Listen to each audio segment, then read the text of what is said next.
Moi boas noites a todos.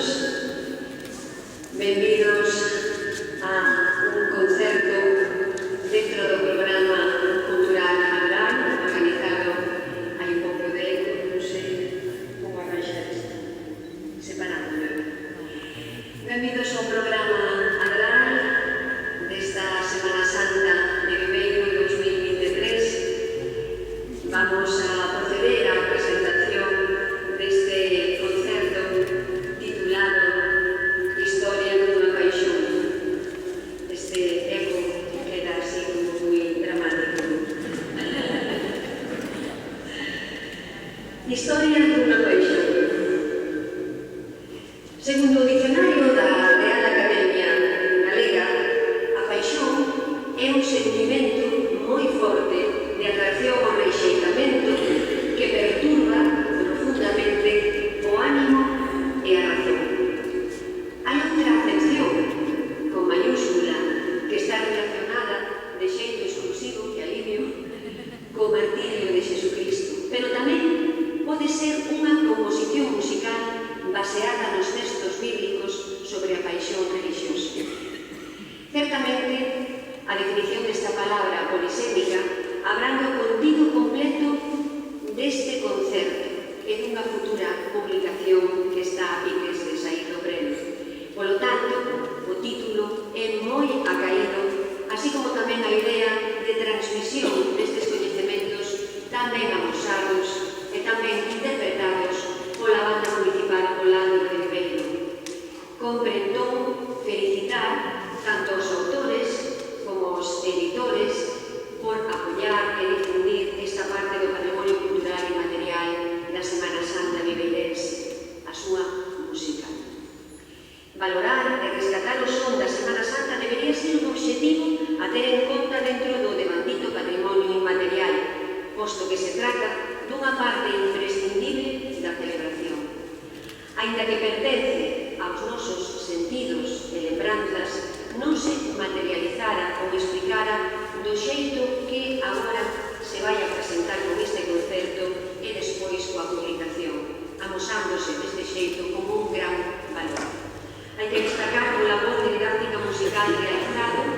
Eu procederei a ler uns textos escritos por Javi Franco que son fruito dun estudio riguroso e dunha investigación concienzuda. Este cuidado e interese da banda municipal por explicar o seu traballo divulgando os contidos musicais da Semana Santa de Viveiro contribúe, por suposto, a enriquecer un legado cultural de seu, xa que logo beneficia a toda a cidadanía e inspira as vindeiras xeracións a continuar apoiando unha tradición musical centenaria de compromiso e rigor. Hai que sinalar, por último, a recuperación dos relatos históricos locais, porque estos supoñen a pervivencia e o recoñecemento das persoas que os protagonizaron e da comunidade que os impulsa e conserva. Temos a banda municipal Olando de Viveiro, esperando polo seu director, Carlos Timiraos, e non sei se prefiere achegarse primeiro ou que fai gaxar a introducción. Achégase o director Carlos Timiraos, un aplauso, por favor.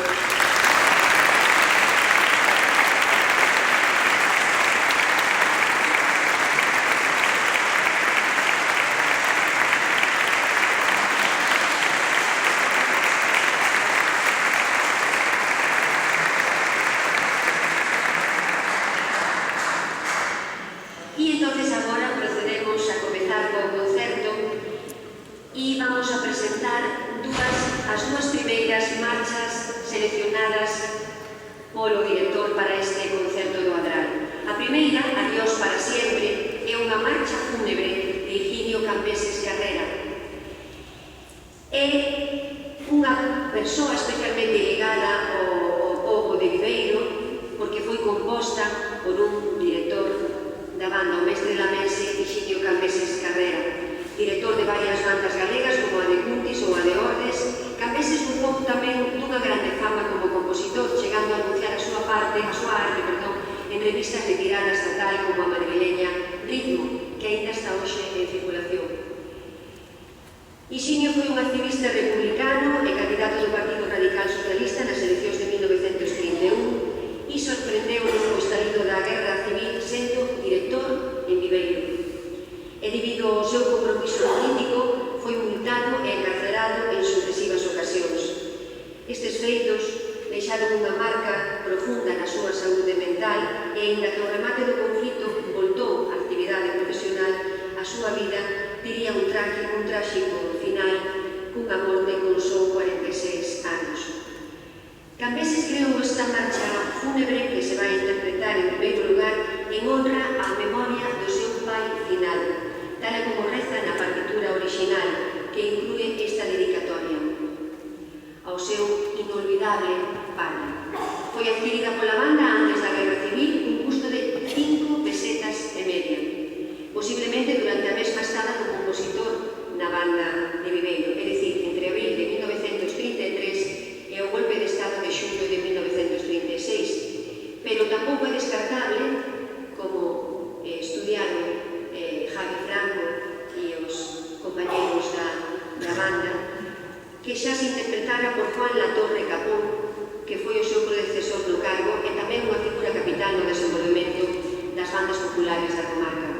A nivel musical, hai presentes varios elementos recurrentes do xénero profesional, pasaxes sobrios e solemnes, como que abre a peza, contrastan con outras seccións que presentan melodías máis líricas e doces. Tamén será unha constante alternancia entre o modo menor e maior, aparecendo este último típicamente no trío xa cara ao final da obra co que adoita rematar. Pero un artista non é outra cousa que alguén que gusta de seguir o seu instinto e rexeitar as normas establecidas. En este caso, pódese apreciar como Cambeses en esta obra prefire pechar a marcha cunha volta ao ton menor, no que é un xiro menos habitual. A segunda interpretación titúlase Misericordia. É unha marcha de procesión de José Franco Ribate. Este foi un aragonés de orixe vasco de adopción, pois é en Vizcaya onde discorreu a súa trayectoria vital e profesional dirixindo varias bandas desta rexión. Clarinetista, profesor e autor de célebres pasodobles como o taurino Agüero. No arquivo antigo da banda consérvase 8 das súas composicións entre marchas procesionais e pasodobles, o que mostra a súa relevancia no repertorio bandístico da primeira metade do século XX. A súa pluma débeselle tamén un interesante manual de instrumentación para a banda publicado en 1943, reservorio do seu saber acumulado co paso dos anos.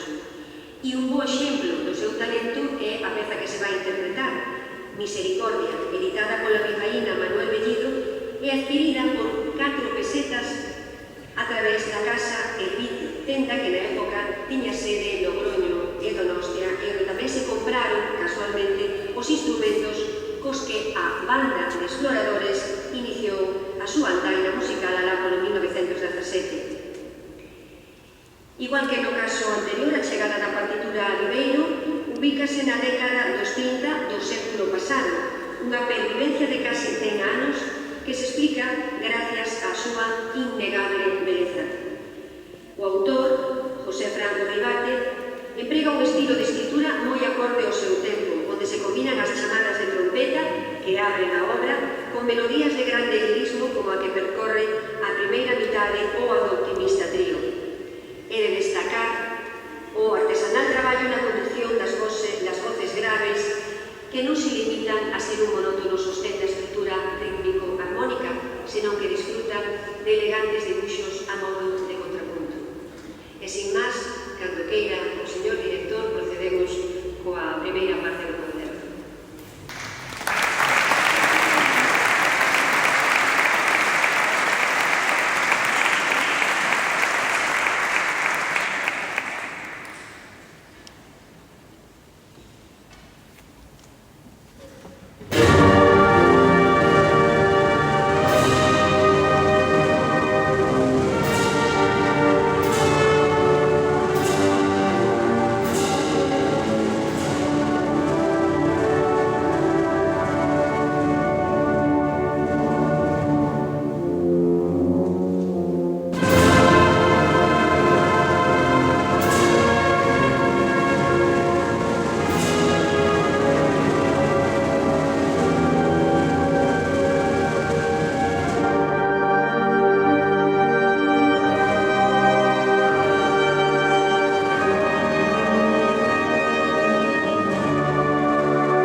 dando a coñecer as dúas seguintes marchas que se interpretarán.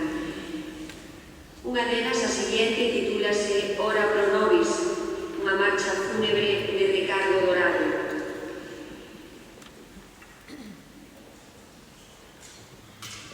Ricardo Dorado é un dos máis prolíficos e talentosos compositores de música para a banda do noso país.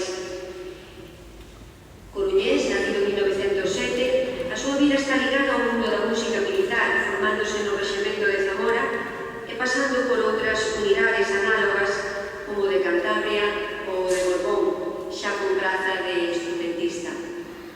Pronto, converterase nun afamado director, o que lle permiteu ocupar cargos de relevancia no organigrama militar como o posto de director de música na Academia Militar de Suboficiais ou posteriormente na xefatura da sección de música do Ministerio do Exército. Pero o nome deste galego sen dúbida perdura grazas ás variadas obras de valía que continúan a ser interpretadas en moitos recunchos de España. Marchas militares como San Marcial, o Comandante Albillos, marchas lentas como a que nos ocupa, o Mar de Romea, ou composicións de tipo lírico e de inspiración folclórica, dan boa conta das aptitudes dun home que incluso tivo tempo de realizar un bon número de adaptacións de música lixeira para a banda, sendo tamén o transcritor de cabeceira de Edicións Hispania. Precisamente nesta editorial veo a luz esta obra, Ora pro nobis, que chegou ao noso pobo no mesmo ano da súa publicación, 1962. Trátase dunha creación que exemplifica ben o estilo de Dorado na concepción de marchas procesionais, sempre cunha estrutura similar. Unha pequena introducción que dá paso e anticipa en varios dos seus elementos ao tema principal que vertebra gran parte da obra. Seccións de transición, un marcado gosto colocano e peche final, un trío melodioso e delicado, como poderemos apreciar. A seguinte marcha de procesión, Jesús preso, é unha peza do toledano Emilio Cebrián Ruiz, 1900-1943. Emilio, formado como clarinetista na banda da Academia de Infantería de Toledo, continuou a súa aprendizaxe no Real Conservatorio de Música e Declamación de Madrid, onde se instruiu en piano e armonía. Desempeñou a súa profesión en varios lugares, sendo especialmente recordada a súa etapa como director da banda de Xaén, e morreu tamén como o primeiro dos autores deste concerto demasiado cedo, caendo desde un balcón na localidade valenciana de Lliria, cando se dispoñía a dirixir a banda local da que era titular o seu irmán. A pesar de non poder vivir todo o que lle correspondía, Cebrián deixou un gran legado como director e como compositor de música moi variada. Himnos como Adicado a Xaén, que pronto se converteu en oficial, pasodobles como Churumbelerías, marchas militares como Bailén, poemas líricos como Una noche en Granada e, por suposto, marchas de procesión. A todo este traballo hai que engadir o seu labor de transcriptor na editorial Música Moderna, justamente na que se publica esta obra, Jesús preso, composto en 1943 para a confraría xienense do mesmo nome, e que se escoita nas nosas rúas desde polo menos a década dos 70, aínda que é probable que chegase con anterioridade. Trátase dunha obra particularmente interesante polo variado emprego de distintos subconxuntos do total da banda, unha especie de mostrario sonoro das posibilidades da formación case camerístico co que se logra manter o interese ata o final. Se a madeira é a corda que presenta o material melódico na primeira parte, un ton sombrío, será o metal o que domine a sección central con melodías de carácter marcial e momentos de grande exixencia técnica. O radiante trío final supón a chegada do amencer da luz que adoita, por sorte, seguir as tebras.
mentras que o terceiro marca a chegada do optimismo e a luminosidade.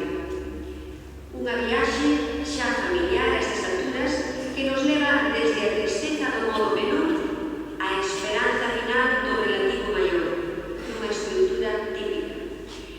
Pero, por outro lado, a sonoridade resulta ben diferente debido ao uso por parte de Navarro de armonías modais que dan algo de picante ao conxunto.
gracias a Xunta de Cofradías por invitarnos un ano máis a poñer música neste fantástico programa cultural Adral. Gracias ao Concello por apoiarnos sempre e gracias a toda a xente que fai posible isto. E digo xente, e son músicos, e son familias que están aquí, moitos, moitas, e todos eles que fan posible que isto suceda no siglo XXI, cando é super difícil facer cousas que duren máis de 20 segundos. Este proxecto leva por título Historia dunha paixón e é verdade que lle puxemos paixón para realizala, pero non sería posible sin moita xente que nos botou unha man dende Navarrete, a Vicente Díaz, a Martín, a Ángel Martínez, que me axudaron a situar moita xente desde o ano 36, a todo o personal do Concello que sempre nos move as cousas, todas este instrumental, sillas, atriles, percusión, sin eles tampouco sería posible. Gracísimas, enormes, Olivia Mejuto, que puxo a fantástica ilustración que poden ver no cartel e que leva a portada e a contraportada deste fantástico proxecto, bueno, creemos que é fantástico, histórico, polo menos, que acabamos de realizar e de gravar, e creo que non se me queda nada máis. Evidentemente, gracísimas de novo a Aurelio Balseiro, unha persona que admiro e que hoxe puxo a nota fantástica con as súas narracións, colocándonos na situación do que é un concerto que só se podría facer en Viveiro. Non creo que este concerto o entenderan en ningún outro lugar, xa que o que hoxe sonou aquí é a banda sonora dunha semana grande e moi importante para este pobo. Como é de tradición histórico que acabamos de facer, non podemos despedirnos, e eu pensaba hai un rato antes do concerto, de outra maneira. Creo que vai ser a única vez que me despida cunha marcha fúnebre. Chopin escribe unha marcha fúnebre que pon o punto de final, a nosa intervención, polo menos, nunha das procesións que máis adoramos e máis cómodo nos sentimos interpretando esta marcha, que é nos Caladiños, a última das procesións que a banda municipal participa. E con ela nos vamos a despedir deste concerto. É unha soberbia música fúnebre e á vez tremendamente alegre. Espero que disfruten e a saboreen. Moitas gracias.